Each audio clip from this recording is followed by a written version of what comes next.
Will you support the appointment of a special prosecutor? There are 6 investigations going on at this event. Yes or no? The IG is already investigating this. Can you give a definitive answer to this committee? Yes or no, do you support the appointment of a special prosecutor? I do. I'm controlling the time. I'm asking a question that can have a simple yes or no answer. I think regular order. I think the appointment of a special prosecutor after the 6 investigations ongoing and the IG investigation into this matter ongoing would be a monumental waste of taxpayer funds. So is that a yes or a no? That's a no. Sitting here listening to this testimony, I don't believe it. That's your problem. Nobody believes you.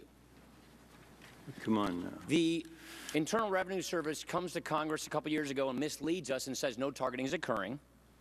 Then it said it was a few rogue agents in Cincinnati. Then it said it was also on progressives. All of those things have been proven untrue.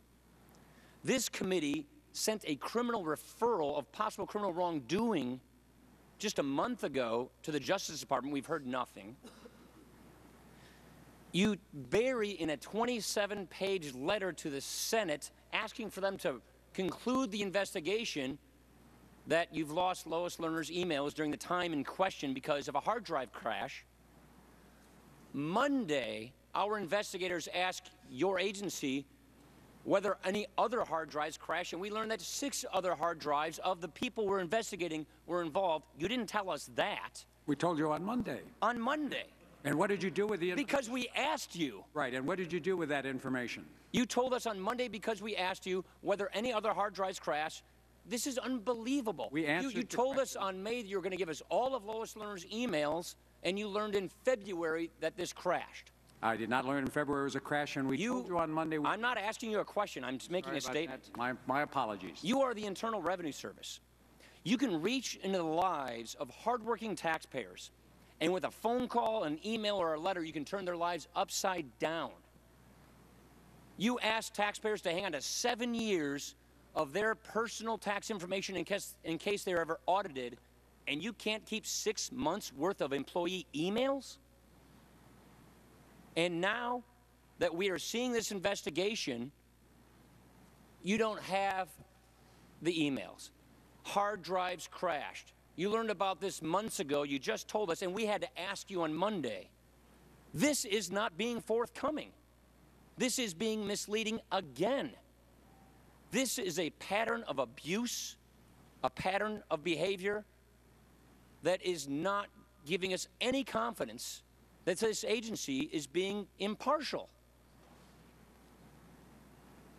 I don't believe you. This is incredible.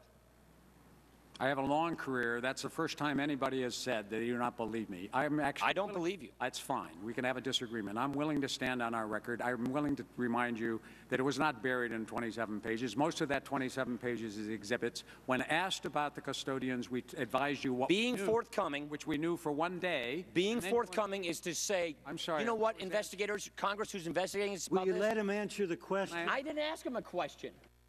To go over and be commissioner of the IRS. And I found out in May, April, March, February, what you found out, rather than bury it in a letter on page 15, here's what I would have done. Just a suggestion, because of the lack of confidence the American people and this committee have, because of how our constituents are treated differently than how the IRS leadership treats America, is Mr. Camp, Mr. Levin, I just found out this happened. It wouldn't cost a cent. Just pick up the phone. The president has a phone. Oh, you probably have a phone. Pick up the phone, call Mr. Wyden and say, something very bad just happened. Don't know why. It's a cover-up. I don't think it's criminal. But because of the past and the lack of transparency in the past, and because we are a really important agency that the American people need to have confidence in, and Congress needs to have confidence in, I just wanted you to be aware of this, and we're going to continue to try to get to the bottom of this. When you don't do that, for what reasons I understand completely what you're saying, don't necessarily agree with it, but I understand where you're coming from, but when we find it buried in a letter, and then on Monday, because we asked the question, not because you provided the information, because we asked the right question, and there's probably a lot of questions that we haven't figured out are the right questions yet, we get the right answer, there's a feeling here that, oh my gosh, the IRS has no credibility. That's dangerous for a country. It's Congressman Tieberry there from Ohio, Steve.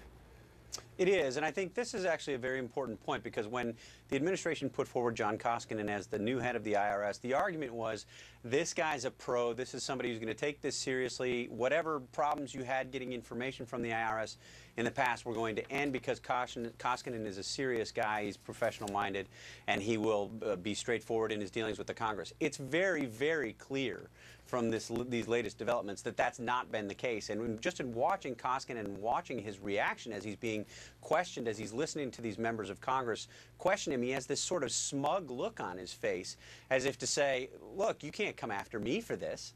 And his explanations, I think, are falling short in virtually every respect. I mean, he's not answering the questions as to why he didn't flag this very important information and only provided it when members of Congress asked it in a specific way. Aggravation that the IRS told Obama administration officials there were email issues in April, but didn't tell Congress until last week.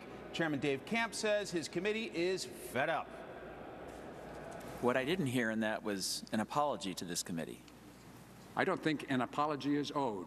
Not a single email has been lost since the start of this investigation. Every email has been preserved that we have produced or will produce by the end of this. You don't think the time period between January 2009 and April 2011 is relevant to this investigation? It is a very relevant time. All right. Frame. Koskinen emphasized the IRS is in the process of turning over about 67,000 lowest learner emails to Congress, mostly